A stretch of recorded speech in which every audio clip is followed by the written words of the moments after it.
Hey guys, welcome to Wrestling Days, welcome to this week's NXT review. Now, I really enjoyed the show, thought it was solid from start to finish. There was a few nice surprises in there. I have just put up a reaction video. It's a bit of an unusual reaction video because, well, I know it's not going to get that many views and I've not done it for that. I've done it because I was genuinely surprised.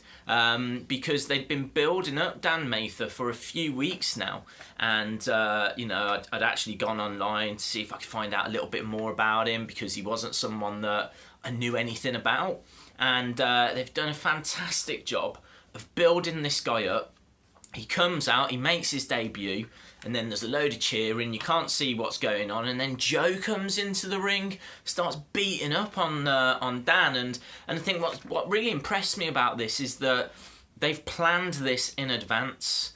You know, they have built up Dan Matha. I'm sure he is going to be a big deal, but you're going to struggle if you're Dan Matha to kind of bounce back from this because he's meant to be this 6'8" monster that they've spent a few weeks going, he's coming in 2 weeks' time, he's coming next week, you know, watch him later on the show kind of a thing.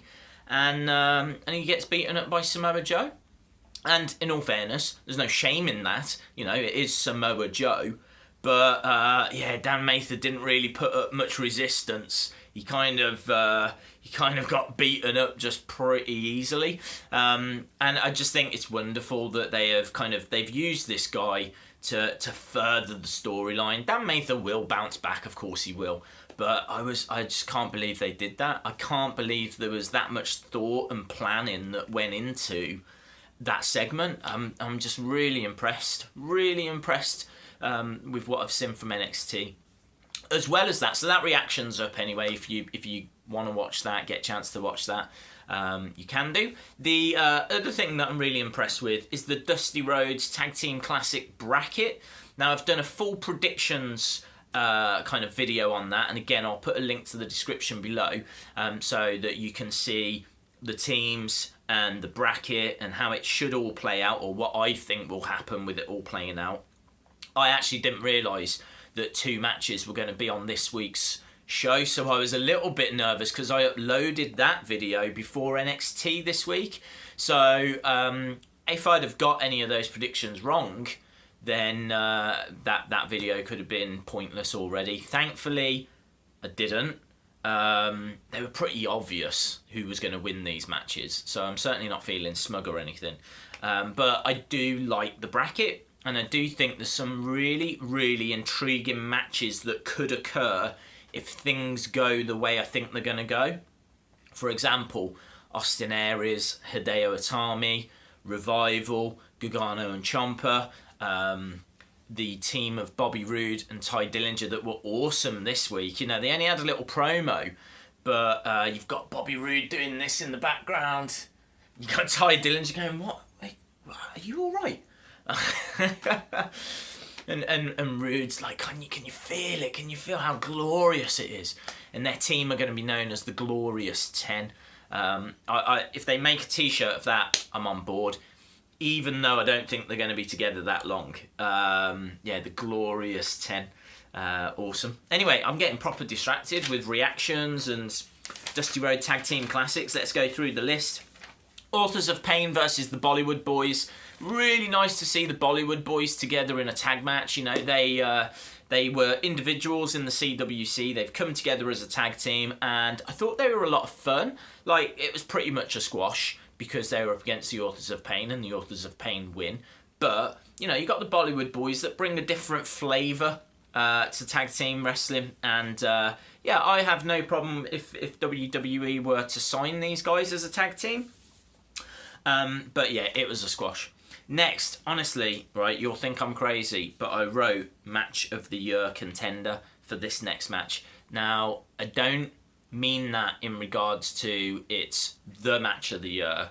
I mean it in regards to I need to look at this match again and will it feature in my top 30, right? Maybe top 20. I doubt it would make top 20, but it could be a top 30 match. To tell the truth, the match itself was so-so. It was all right, yeah? but the build up to it and everything about it was perfect. It's Rich Swann versus Patrick Clarke. Now, Rich Swann has been getting a lot of exposure, CWC, and he's been on Raw quite a few times. We've seen him in NXT as well. He came out, and for whatever reason, the crowd were fully on board. Absolutely loving his entrance music. They normally do, but this was a step above. Like, you know, even he was like, yeah, and like, can you handle this? Can you handle this? Can you handle this? And like, everyone's proper into it. Even I'm there going, can you handle this? Can you handle it? It's awesome. That guy has got a big, big future ahead of him. A lot of fun, right? And then out comes Patrick Clarke with a different look. He comes out with this kind of regal, Hunter Hearst Helmsley, slightly camp, with a bit of... He's quite tall, with just like trousers on, and or pants in the US. But he had a bit of Baron Corbin, no nonsense about him, but he had that kind of regal campness about him as well. It was a weird look, but one that made you go, what?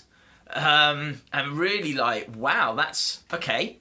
It was so he stood out, and that's what a look and a gimmick should make you do. It should make you stand out, and he nailed it. His music was quite good. I can't recall it, but I remember it just working. And when he came out, like, you could tell everyone was like, hey, what? Rich Swann, you know, his facial expression, like, I can't even do his facial expression. The way he contorted his face, like, what the? It's one of them. You couldn't believe what he was saying. And it was brilliant. And then you've got, like, there was this moment where you've got Patrick Clarke with his new gimmick, and got Rich Swann, who's just so over with the crowd, and it had this big fight feel out of nowhere. It just felt like, it didn't feel like, right, yeah, here's Rich Swann against, well, a guy we just don't know what to do with, here, go out, try that, yeah. It felt like TakeOver to me. I was at home, like, that could have been a TakeOver match. The hype around it, everyone was into it. It was amazing. And then the match itself at the start was awesome. Like, I remember Rich Swann jumping over the top of Pat Clarke and doing like this kind of somersault thing, landing on his feet, I believe. And there was like action in the ring, outside the ring. It was really, really impressive work. Quite not that intricate. The problem with the match was that it was relatively short. It had a good start and then it fell away. And Rich Swann obviously picks up the victory. But had they have maintained that start of the match for, 8 minutes or so, then I would be sitting here saying that was a match of the year. I would. In truth, I don't think it will be, but it's a match of interest. It really is a match of interest. It shone this week. It really did. Loved it. Next up, we got Peyton Royce against Danielle Carmella. Peyton Royce coming out with Billie Kay, which I thought was cool. Horrible music for Danielle. Like, this is the first time we've seen her, and I was quite excited because I like seeing new people, but I wasn't into her music. Lovely rope tie-up from Peyton Royce. A suplex victory into a pin, like a perfect plex thing from Peyton Royce. The match itself was poor. There was a horrible crossbody from Danielle. She kind of does a okay-ish drop kick, but it wasn't fully extended. Didn't have a nice snap to it. So... she was all right. I mean, I'm sure she can get somewhere. She wasn't to the standard for this match. And I think this was a great example of what a normal NXT match, like real basic new starter person just starting. It was kind of what Rich Swann versus Pat Clarke could have been. But it wasn't, because they nailed it. They got it right. And sorry to say, I think the girls got it wrong. Certainly Danielle, I think, just looked lost. But she can get there. I'm not going to destroy the girl, right? She could get there. Then we had Matha with the Joe attack, which was absolutely awesome. And then we got the main event, Alexander against Almas versus the Revival. Good match, nice pace, in-ring action, out-ring action. You know, good commentary from, I can't remember, I think it was Corey Graves who said, you know, why did Almas and Cedric Alexander come out separate? They should come out together. You know, this is a tag team. You need to work together. You need to be on the same page. And they you know, in ring, they were showing that they were. But they lose to the Revival. They lose to the Shatter Machine. And then Almas, heel turn. It's a big moment. Almas has struggled to connect. They're going to take him in a new direction now. I think that's the right move, because he can just, you know, do whatever. He's got freedom now. He hasn't got to try and play up to the crowd and please people.